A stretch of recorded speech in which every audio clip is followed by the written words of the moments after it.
Meninos, aqui. Antes da gente voltar para os slides, eu quero mostrar para vocês uma coisa.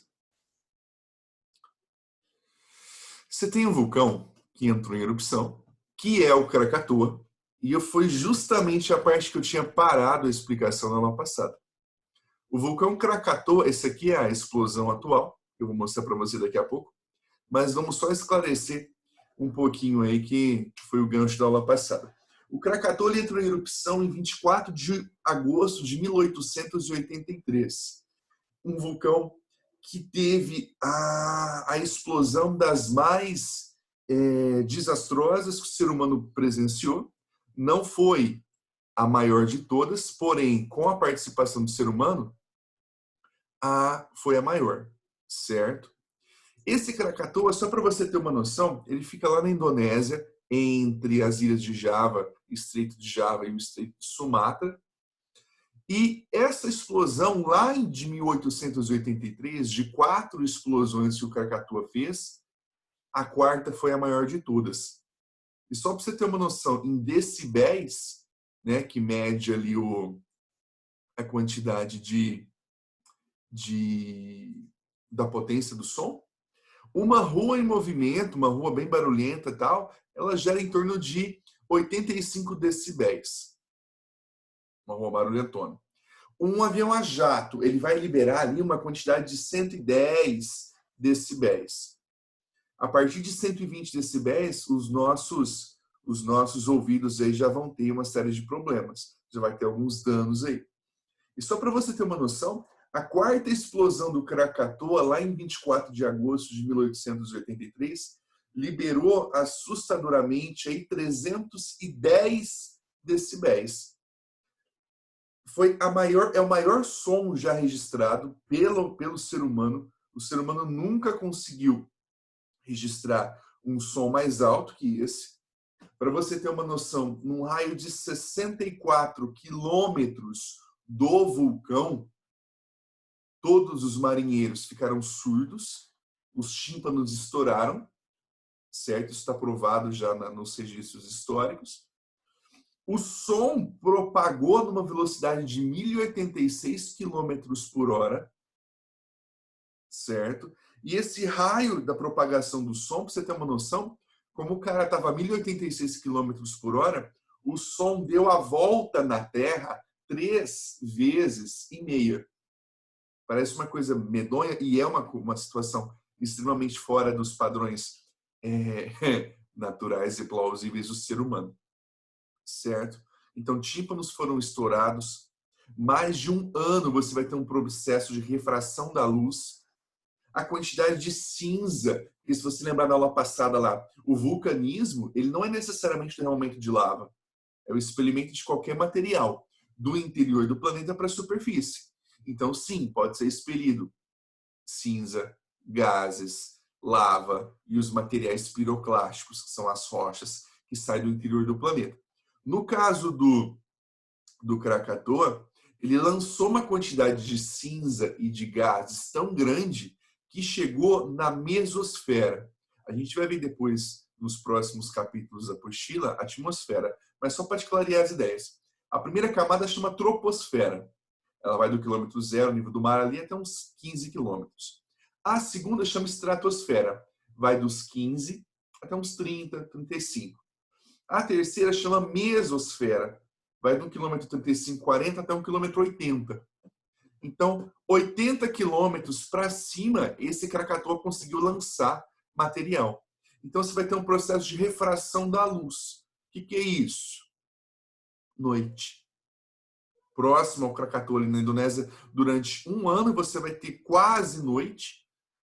Ao longo, né, no restante do nosso planeta, aí, as tardes, né, principalmente os anoiteceres, os pôres do sol e a lua vão mudar de cor por conta da quantidade cabalística de material que esse Krakatoa levantou.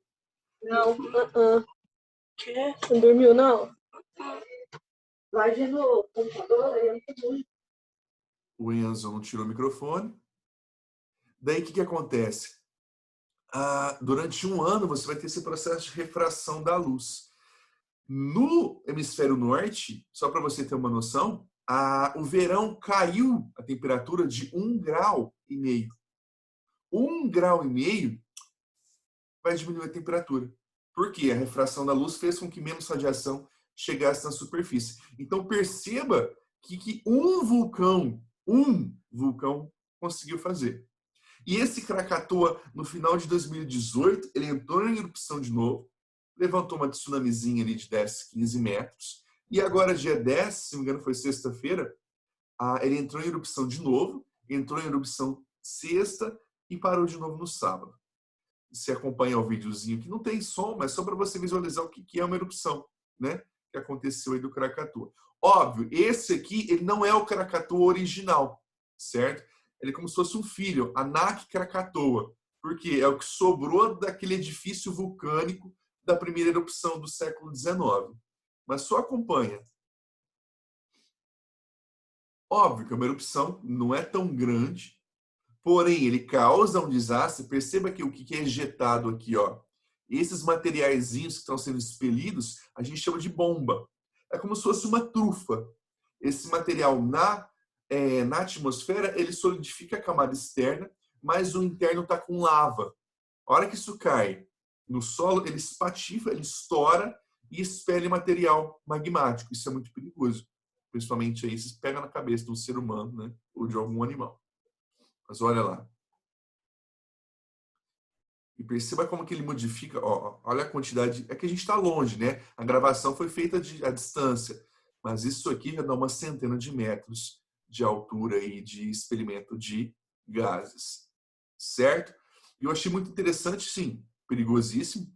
Mas interessante porque cai bem no que a gente já estava falando. Que era a nossa parte de vulcanismo. Deixa eu dividir para vocês aqui. Certo? Estão visualizando esse mapa? Manda um joinha só para eu perceber se vocês estão enxergando certinho. Eu vou compartilhar com vocês ele aqui. Beleza, Sofia. Deixa eu só mudar a tela. Vocês estão vendo a minha tela. Peraí. Aqui. Alterna. Bom, a gente parou a aula de ontem, a aula da nossa aula passada, nesse mapinha aí, que está te mostrando a quantidade de vulcões, né? Atividade vulcânica que você vai ter ao longo do Círculo de Fogo do Pacífico. Bruxelas, o que é Círculo de Fogo do Pacífico? É justamente o litoral do Oceano Pacífico, que por conta que a gente vai ver daqui a pouquinho aí as placas tectônicas com mais detalhes, é uma região muito suscetível para atividades tanto vulcânicas quanto tectônicas. Bruxelas, Oi. não tá aparecendo slide, não. Tá no YouTube. Vou tirar aqui, peraí. Aqui. Vê se aparece agora. Agora sim. Coisa boa. Então, vocês estão enxergando aí o mapinha do nosso planeta. Esses pontos em vermelho são os pontos que vão te mostrar justamente a quantidade de vulcões. Em volta do Oceano Pacífico, a gente chama isso de Círculo de Fogo do Pacífico, porque é uma região muito suscetível a atividades tanto vulcânicas quanto tectônicas. Então, para a gente começar a aula de hoje, eu preciso que você lembre, que você tenha na sua cabeça, que vulcanismo é o expelimento de qualquer material do interior do planeta para a superfície. Não necessariamente é o derramamento de lava, derramamento de magma, certo? Pode ser que sim, pode ser que não. Mas esse material vulcânico aí, essa atividade vulcânica, pode ser o experimento de cinza, pode ser o experimento de gases, e pode ser também, sim, o experimento de lava. Detalhe, outra coisa que você tem que memorizar. A causa do vulcanismo. Por que acontece uma atividade vulcânica? Vamos lembrar. Na região da crosta, a porção interna dela, a superfície de contato com o manto, você chama isso aqui de astenosfera. Então, nessa astenosfera, acontece o processo de fusão das rochas. Uma coisa meio Dragon Ball. Então, nesse processo de fusão das rochas, gases são liberados, certo? E como você está com aqueles gases no interior do planeta, os gases estão se acumulando durante X tempo. Só que vai chegar um momento em que aqueles gases vão precisar ser expelidos para que não aconteça um cataclisma e o nosso planeta entre em colapso. Tanto que na aula passada eu até comentei com vocês, a questão do o que a válvula de pressão da panela de pressão é para a panela, o vulcão é para o planeta. Então os vulcões servem como uma válvula de escape, né, desses gases que vão sendo acumulados. Tá? Então a causa do vulcanismo é isso. É a fusão das rochas na astenosfera. A quantidade de gases que é formada, que é liberada, vai sendo acumulada. Chega a determinado período, esse material tem que sair, tem que ser expelido. Bruxelas, de quanto em quanto tempo que um vulcão entra em erupção? Não existe esse padrão, não existe um padrão de erupção vulcânica, certo? E detalhe, esses gases, eles vão procurar o caminho mais curto para chegar na superfície. E na área de encontro das placas tectônicas, as placas são mais estreitas, elas são mais finas. Ao invés de ter 80 quilômetros, elas vão ter 15, 20. Então é um caminho mais estreito para chegar na superfície. Por isso que a probabilidade de você ter uma atividade vulcânica no meio da placa, numa porção central da placa, é muito pequena. Brasil, tem vulcão no Brasil? Hoje, não tem. Lá na época da Pangeia, tudo bem, você tinha vulcão no planeta todo. Mas hoje você não tem. Ah, pode ser que aconteça? Tá, a probabilidade é muito pequena, mas existe. Existe sim essa probabilidade. Mas ela é muito ínfima, ela é muito pequena. Certo? A gente entra então na aula de hoje. Deixa eu mudar para cá. Que é a continuação das forças endógenas. Lembra lá, endoscopia. Forças endógenas são forças que vão atuar dentro do planeta, certo? São elas o vulcanismo e agora a gente entra no tectonismo. Deixa eu mudar aqui para nós outros. Ó, agente interno. Meninos, enquanto que o vulcanismo é o expelimento de qualquer material do interior do planeta para a superfície, o tectonismo vai ser a relação e a dinâmica da movimentação das placas tectônicas. Coloquei aqui para você, ó. É o resultado dos movimentos das placas. E detalhe, o tectonismo ele se divide em dois processos. A orogênese e a epirogênese. Vamos devagarzinho. Oro significa montanha. Então, orogênese ou movimentos orogenéticos são aqueles movimentos responsáveis pela formação de montanhas. Certo? Essa é a orogênese. A epirogênese, que a gente vai ver daqui a pouco em detalhes, vai ser o movimento de destruição das placas tectônicas. Certo? Epiro é destruição, é fogo. Tá ok? Então, ó, na orogênese, que é o movimento de formação de montanhas, ó, orogênese é quando os movimentos tectônicos ocorrem horizontalmente, sendo responsáveis pela constituição das cadeias montanhosas. O que acontece? Orogênese são movimentos na horizontal. Então, uma placa choca com a outra, ou uma placa afasta-se da outra. No caso da orogênese, uma placa está chocando com a outra. Certo? Se você visualizar aqui embaixo, ó, cadê o meu mouse aqui? Você vai perceber que uma placa, duas setinhas estão para o mesmo sentido, ó, uma chocando com a outra. A placa mais pesada, porque vamos supor, você tem placas de diferentes tamanhos, né? Vamos supor, duas placas estão se chocando. Se você pegar a física tradicional, né, dois corpos não ocupam o mesmo lugar no espaço. A física quântica já pensa um pouquinho diferente. Mas vamos se ater à física tradicional. Então, nesse sentido aí, a placa mais pesada, ela afunda. Ela subsidia. Se você pegar a nomenclatura da geologia, chama subsidência. A placa mais pesada ela vai afundar. Perceba que ela vai para baixo. E a mais leve, ela fica por cima. Então, ela se sobrepõe à camada interna. Certo? Então, nesse sentido aí, você vai ter a formação de dobramentos. O que são dobramentos? A placa, literalmente, ela está dobrando. Porque dependendo do material, dependendo da característica da rocha, essa rocha ela pode ser um pouco mais maleável, né? Um pouco mais maleável, ou pode ser menos. Daqui a pouco a gente vai ver tipo de rocha para clarear as ideias de vocês. Mas perceba, a gente chama de montanha, o nome correto são dobramentos modernos. Por que dobramentos modernos? Porque Esse processo de formação de montanhas aconteceu há 160 milhões de anos. As montanhas mais recentes, certo? Então, 160 milhões de anos, em comparação com a idade do planeta, é uma idade muito recente. Nosso planeta tem 4,6 bilhões de anos. 160 milhões, teoricamente, é um tempo mais recente, mais próximo, né, da atualidade em comparação com a idade da Terra. Então, por isso que chama-se dobramentos modernos. Então, memoriza que na orogênese são movimentos horizontais e a consequência dessa orogênese é a formação de dobramentos ou montanhas, certo? Ao mesmo tempo que pode ter movimentos convergentes, pode acontecer o contrário, que é o esqueminha de Cal. Movimentos divergentes. Movimento convergente, a placa choca. Movimento divergente, a placa afasta. Certo? Nesse afastamento da placa, o solo, as rochas vão se abaulando, vão se acomodando, né? E vão se separar.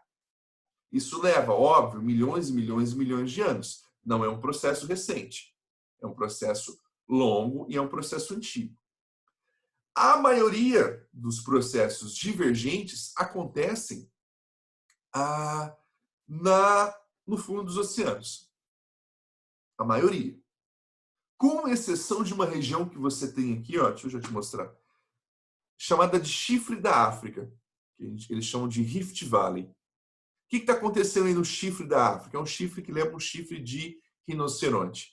No Chifre da África, uma região extremamente pobre, extremamente deficitária e necessitada de recursos, uma região muito pobre, para acabar de complicar a situação dos caras, a placa ali está se separando. Então, daqui a algumas centenas de anos, é um processo que está acontecendo até com uma velocidade interessante, a placa, a Mel está tentando entrar. Ué, eu tinha tirado.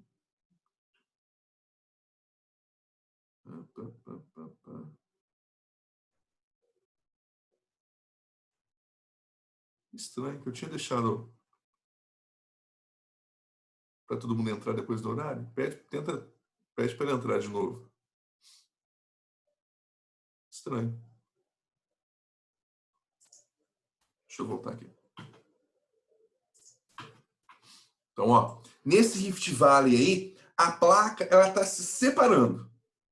Então, mais G menos G, daqui a algumas centenas de anos, o Mar Vermelho, lá em cima, lá do Moisés, ele vai se juntar no sul com o Oceano Índico. Então, literalmente, a placa africana quebrada, ela vai se separar. Então, óbvio, o oceano, os mares ali vão entrar para dentro do continente e vão formar como se fosse uma ilha, né? Graças aí a um processo divergente das placas. Então, convergente, as placas estão se chocando, e divergente, as placas estão se separando. Tranquilo? Além disso, você tem, ó, as convergentes destrutivas que acontecem no oceano com o continente, né? Oceano-continente, que é a formação aí da Cordilheira dos Andes. Você tem também a continente com continente, duas placas continentais se chocando, e aí você vai ter aí, ó, os Alpes, as montanhas rochosas nos Estados Unidos, você vai ter também a Cordilheira do Himalaia, certo? E você vai ter as conservativas. O que conserva? Ela nem é divergente e nem é convergente. A placa está quebrada ali, mas ela continua ali. Como se fosse um osso quebrado, não tem uma fratura exposta. A placa está quebrada, só que ela está junta. Porém, é muito suscetível, né, à atividade sísmica e à atividade vulcânica. Porque lembra, no vulcanismo lá, a pressão ela vai buscar o caminho mais perto, mais fácil de chegar na superfície. Então, se a placa está quebrada e está fraturada, o caminho que ela vai buscar é o caminho da fratura. Certo? E aí você tem a falha de San Andreas, ou San Andreas, você jogou GTA lá, você vai saber do que eu estou falando. A falha de San Andreas, meninos, fica numa região da Califórnia, na costa oeste dos Estados Unidos. E é uma região extremamente populosa. Você tem ali a megalópole de Sansan. Se lembrar dos Estados Unidos, lá, a ocupação urbana dos caras, você tem a megalópole de Boswash e a megalópole de Chipits na porção dos Grandes Lagos, na costa leste. Na costa oeste, você vai ter aí a megalópole de Sansan. Vai ser um conjunto aí de várias metrópoles. Então, é uma região extremamente povoada, né? Então, o metro quadrado, no sentido geológico mais vigiado do planeta, não é nem o Japão, é a falha de San Andreas. Tá, ok? Você tem uma imagenzinha da Cordilheira do Himalaia. A Cordilheira do Himalaia fica na porção central da Ásia. Então, vai ser uma região de choque convergente, continente com continente, continental. E nessa falha de San Andreas, meninos, nessa Cordilheira do Himalaia, a maior montanha, né, dentre as centenas que você vai ter aí, é o Monte Everest. O Monte Everest é a maior montanha do planeta, a mais alta, né? Ela tem seus 8.845, né, 848,5 metros de altitude.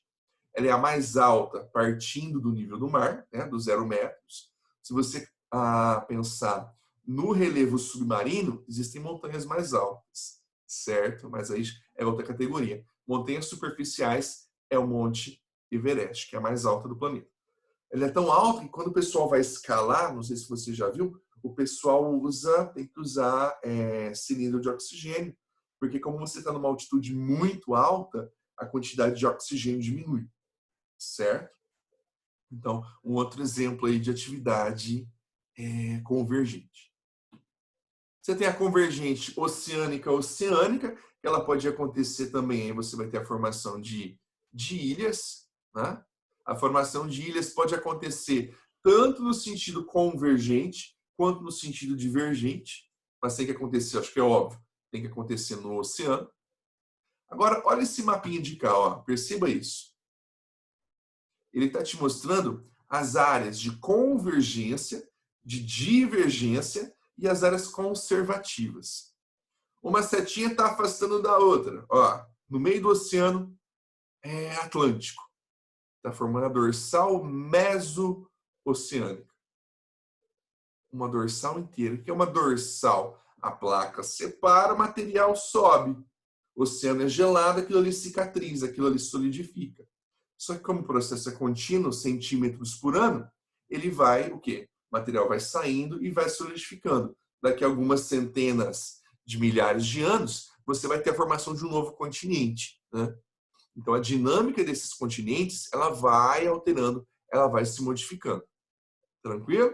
Então, você tem os movimentos divergentes, a placa está separando. Você tem também os movimentos convergentes, os conservativos. O conservativo está ali juntinho. Convergente choca, divergente separa. Tranquilo? Belezinha? Detalhe, são 13 grandes placas tectônicas, só que ao mesmo tempo que você tem o movimento convergente, divergente, o movimento orogenético, você vai ter também o movimento epirogenético. Vou te mostrar, acho que é mais fácil. Olha lá. Epirogênese é quando os movimentos tectônicos ocorrem verticalmente, não provocando falhas geológicas. No caso, é provocando, tá? Quando esse deslocamento vertical ocorre para cima, é chamado de sorgimento, e quando ocorre para baixo, é subsidência. Meninos, deixa eu te explicar. O que acontece? Enquanto a orogênese é um movimento na horizontal, a epirogênese é um movimento na vertical. Vamos supor, presta atenção no meu braço, você não está olhando para a câmera, olha aí. Uma placa choca com a outra, movimento orogenético convergente. A placa mais pesada ela vai afundar, a placa mais leve ela vai soerguer, ela vai ficar por cima. Só que percebe que você modificou a dinâmica da placa. Nesse subir da placa, você modificou o equilíbrio. Você tirou a placa do equilíbrio natural dela. O que vai acontecer? A gravidade ela tem uma força tremenda. Imagina essa gravidade ao longo de milhares de anos tentando arrumar esse estrago. E o que a gravidade vai tentar fazer? Ela vai trazer essa placa para baixo.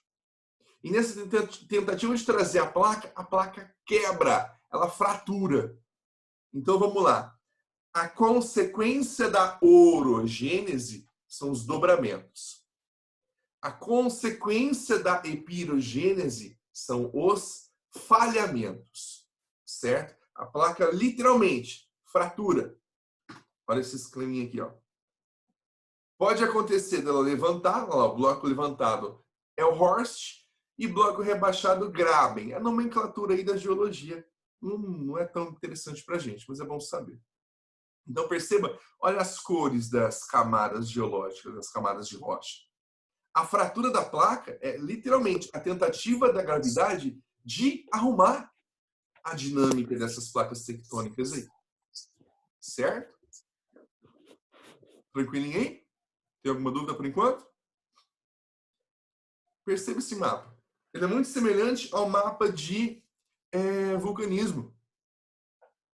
Uma mensagem aqui. Deixa eu ver quem que é. Tranquilo, beleza, Patrícia. Então, o que acontece? Onde acontece o vulcão, onde acontece a atividade vulcânica, também acontece atividade tectônica. Isso é natural. Só que a gente precisa perceber as causas. Eu já te mostrei as consequências da orogênese e da epirogênese. Agora, qual que é a causa do tectonismo? Qual que é a causa do terremoto? Qual que é a causa do sismo? Vamos lá.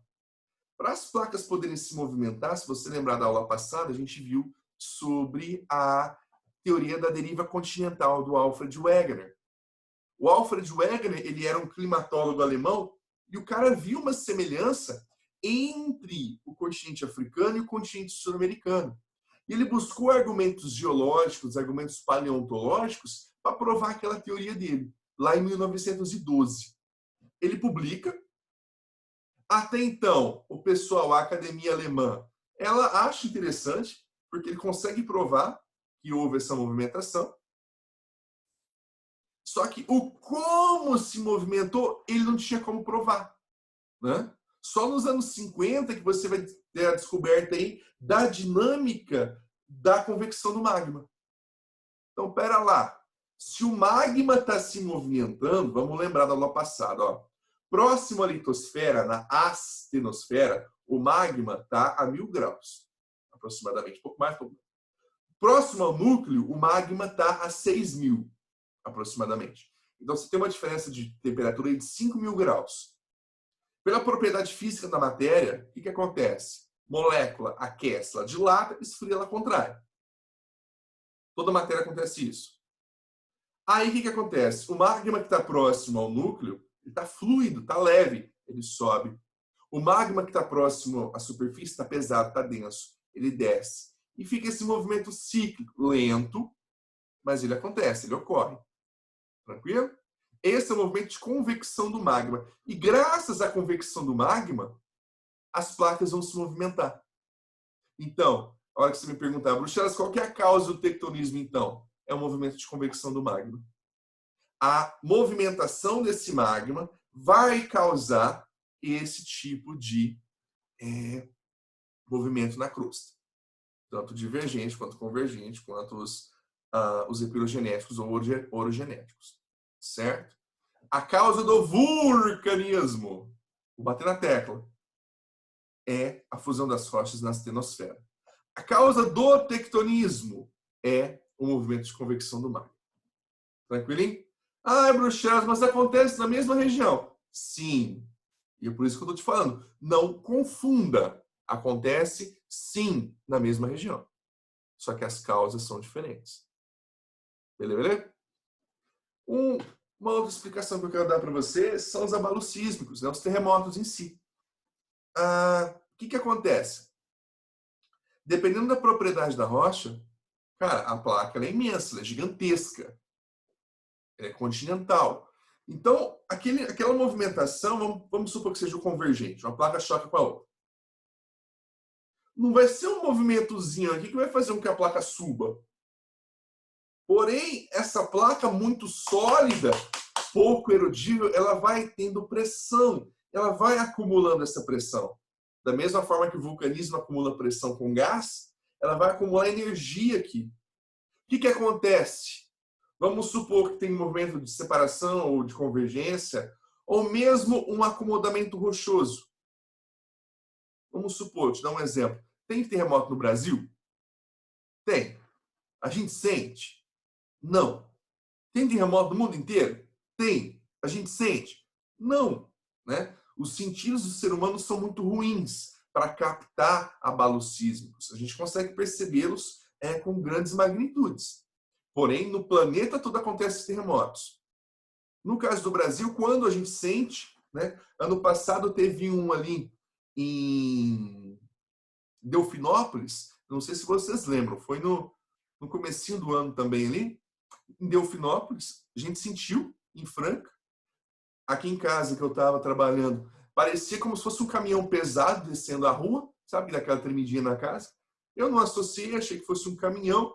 Daí o pessoal começou a mandar mensagem, Bruxelas, o que é isso, Bruxelas, não sei o que, não sei o que. Aí fui parar, fui ver o que estava acontecendo. Como o Brasil, meninos, não está numa região suscetível para atividade tectônica, nem sísmica, nem vulcânica, o Brasil está numa porção central da placa. Ele não está nem na Cordilheira dos Andes, nem na dorsal mesoceânica. O Brasil está na porção central. Bonitinho. O que geralmente acontece? Vamos lá, para acontecer os abalos sísmicos. No subsolo, você tem solo e depois você tem rocha. Entre as camadas das rochas, você tem um acúmulo de água, que você chama de lençóis freáticos. Vamos supor que um lençol freático, um pequeno aquífero que seja, ele tenha secado ou tenha diminuído a quantidade ali de água. Você tinha um espaço ocupado por água, rocha, solo para cima. Na hora que você diminuiu a quantidade de água, o que a gravidade vai fazer com essa tonelada de rocha que está por cima? Ela vai ceder. E nessa acomodação rochosa pode gerar o tremor. Mas, nossa, é a placa brasileira, a placa sul-americana está quebrando. Ai, que... Não, tem nada a ver com o Carlos. O que simplesmente acontece? Um acomodamento rochoso. Olha o esqueminha C. Deixa eu te mostrar a nomenclatura. Onde acontece o tremor, o ponto de ruptura, o ponto principal, nunca ele é na superfície. O tremor ele acontece sempre no subsolo. Então você chama o ponto inicial do tremor de hipocentro. E as ondas sísmicas, elas se espalham no sentido radial, circular. Então, no subsolo, você chama de hipocentro. Porém, no ponto do hipocentro, na superfície, aí sim você fala epicentro. Então, o epicentro do terremoto aconteceu próximo a Tananã. Na superfície, você chama de epicentro. Só que como ele acontece no subsolo, você chama de hipocentro. Tranquilinho? Consegue separar um do outro? Epicentro, superfície, hipocentro no subsolo. Se o tremor, meninos, acontecer no oceano, ele pode gerar o tsunami, né, que são ondas gigantes aí. Na explosão do Krakatoa, dos 19, lá foram ondas de 50, 60 metros de altura, tá? Então, ondinhas extremamente grandes. Como que acontece um tsunami? A hora que a explosão, a movimentação acontece na crosta, vamos supor que eu tenho uma massa de água, uma coluna d'água dessa altura. A hora que eu tenho a movimentação, essa massa de água ela vai espalhar no sentido radial. O abalo sísmico vai carregar aquela água. Essa onda, ela chega na praia, em alto mar você não sente. É muito interessante isso. Você não percebe tsunami acontecendo em alto mar. Você só vai perceber ele no litoral. O litoral, ele não vai espraiando, a profundidade da água não vai diminuindo. Olha o laranjinho, olha a areinha, não vai aumentando. Então, o que acontece? A praia está aqui, nessa quantidade de água. O tremor aconteceu de cá, olha a quantidade. E a onda sísmica vai carregar essa onda, vai carregar essa massa d'água. A hora que chega aqui, olha a quantidade de água. E gera o tsunami. Em 2011, 2012 ali, na Indonésia, você vai ter um tsunami muito, muito, muito forte por conta da movimentação tectônica. Em 2011, não, 2000 e Fukushima, eu esqueci a data agora. Mas no Japão você teve também uma atividade tectônica que vai gerar uma reação em cadeia ali. Tanto que Fukushima era onde você tinha uma usina nuclear, e essa usina nuclear vai gerar um derramamento, vai gerar um vazamento radioativo. Então você perceba que tem, né, consequências. Detalhe, olha o Brasil aqui. Ó. As áreas em verde são as áreas com menos atividades sísmicas, e as áreas em vermelho são as áreas com maiores atividades sísmicas, né? Montes Claros, Rio Claro, a porção central ali, ó, de Minas Gerais, de Goiás, é a região que mais acontece atividade sísmica no Brasil, certo? A gente consegue sentir? Não. Porém, você tem alguns equipamentos, no caso, sei chamado de sismógrafo, que o sismógrafo ele consegue captar.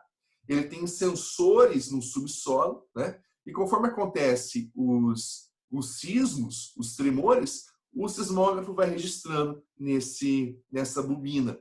É como se fosse um exame de eletrocardiograma. Ele registra os batimentos cardíacos. No caso do sismógrafo, ele vai registrar os abalos sísmicos do nosso planeta. Certo? Tem alguma dúvida? A gente tem aí, ó, um minutinho aí para dar o final da nossa primeira aula. Deixa eu parar aqui. Tem alguma dúvida, meninos? Por enquanto, 65 criaturinhas online. Olha que bonitinho. Sem dúvidas? De boas, Rafa? Tá suave? Então tá bom. Então vai tomar uma água, vai no banheiro e daqui a pouco a gente volta. Certo?